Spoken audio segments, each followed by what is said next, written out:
मैं चाहती हूँ कि आप अपने पड़ोसी के बारे में चिंतित रहें। क्या आप अपने पड़ोसी को जानते हो? यदि हमारे बीच कोई शांति नहीं है तो वह इसलिए क्योंकि हम भूल गए हैं कि हम एक दूसरे से संबंधित हैं। यदि आप 100 लोगों को भोजन नहीं करा सकते हैं तो सिर्फ एक को ही भोजन करवाएं। अकेलापन सबसे भयानक गरीबी है।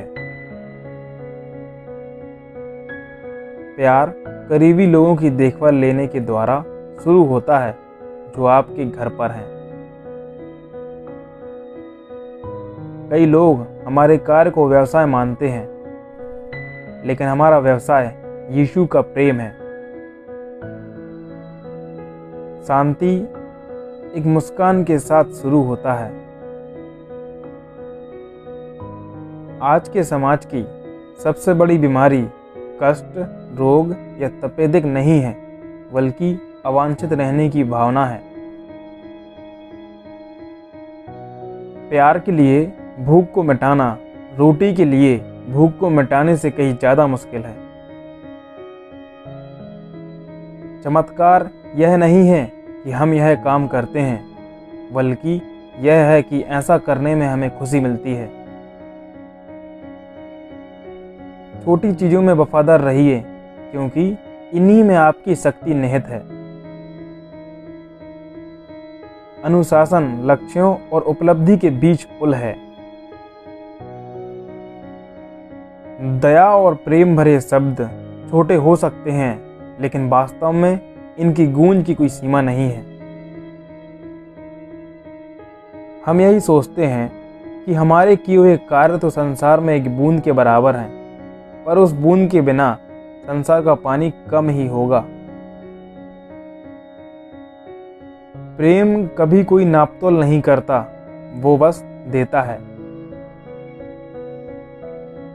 अगर आपको प्यार के कुछ शब्द सुनने हैं तो पहले आपको कुछ प्यार के शब्द कहने भी पड़ेंगे, बिल्कुल उसी तरह जैसे किसी दिए को जलाए रखने के लिए पहले उसमें तेल भी डालना पड़ता है।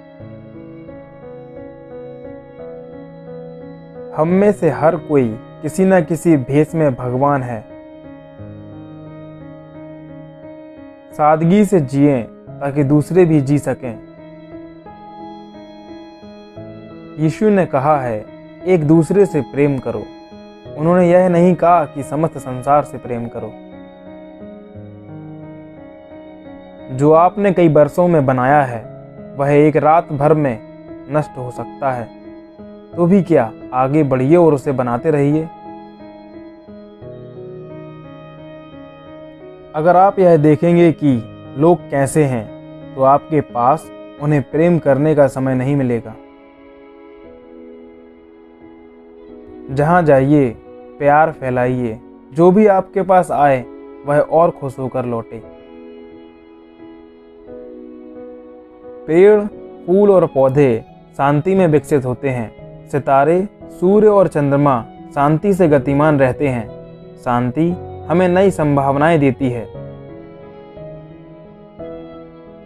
सबसे बड़ा रोग किसी के लिए भी कुछ ना होना है। बिना प्रेम के कार्य करना दास्ता है।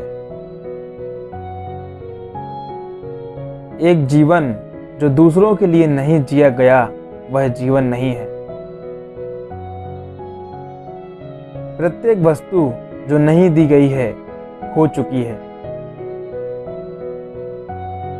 हम सभी महान कार्य नहीं कर सकते, लेकिन हम अन्य कार्यों को प्रेम से कर सकते हैं।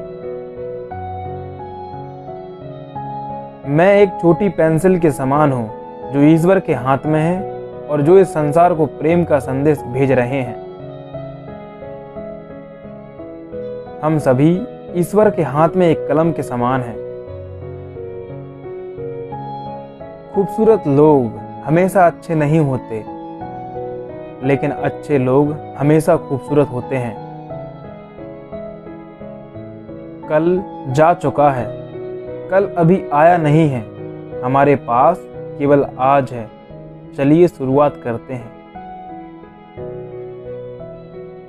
भगवान यह अपेक्षा नहीं करते कि हम सफल हों, वे तो केवल इतना ही चाहते हैं कि हम प्रयास करें।